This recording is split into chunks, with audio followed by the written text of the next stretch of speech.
Compression can be hard to hear, so what I would recommend if you're working on hearing it more clearly and applying it in the amount that you want, find a compressor with a mix knob. This will just give you some ability to add the dry signal back in, because all of these controls, threshold, ratio, attack, release, knee, these will all affect the overall amount of compression. So what I would recommend is starting with an attack time of 30 milliseconds and a release time of 100 milliseconds, which is also commonly denoted 0.1 seconds. And use a high ratio like 10 to 1. A low ratio would be like between 1 and 2 to 1. Then just smash the amount of gain reduction, just smash it to death, like this. Okay, that's no compression. And that's with a lot of compression. Get even more. Go nuts. Sounds pretty explosive and cool, right? But it's overdone.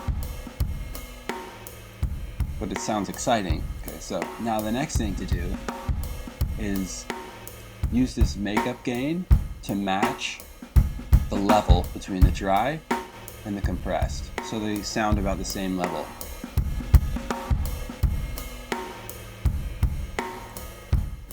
One's not louder than the other. This one's more explosive, but actually the dry signal is still a little bit louder.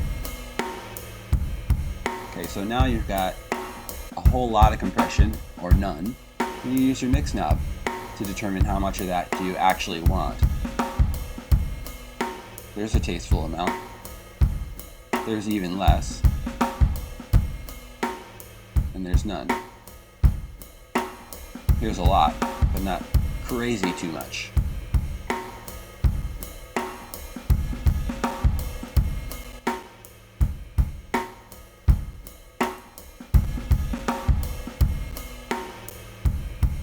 Is my audio glitching terribly? I hope not.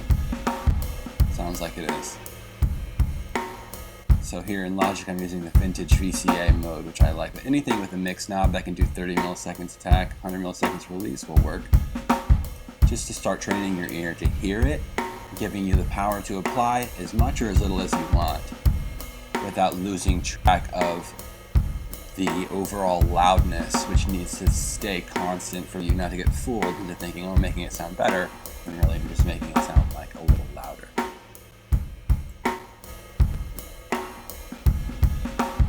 So try that to get started, and after like a year of using these settings, you may find that like for vocals, you may want a faster attack, like really fast, because the attack can affect the front of the sound in a way that's really dramatic.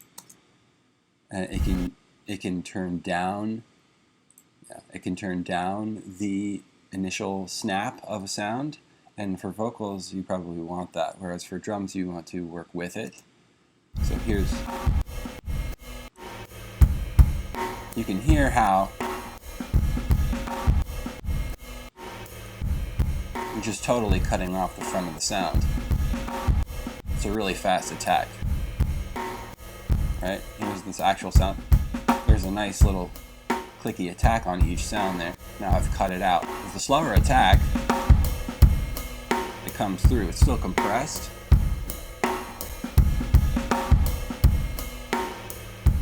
If you get fast enough, you can interact with that part of the sound.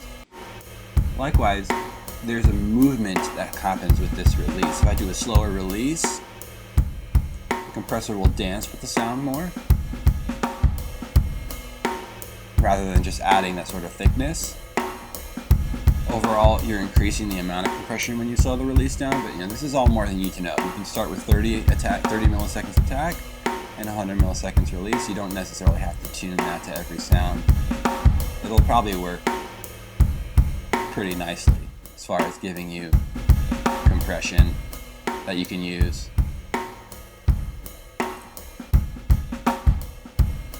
It's not too much, not too little, as controlled here.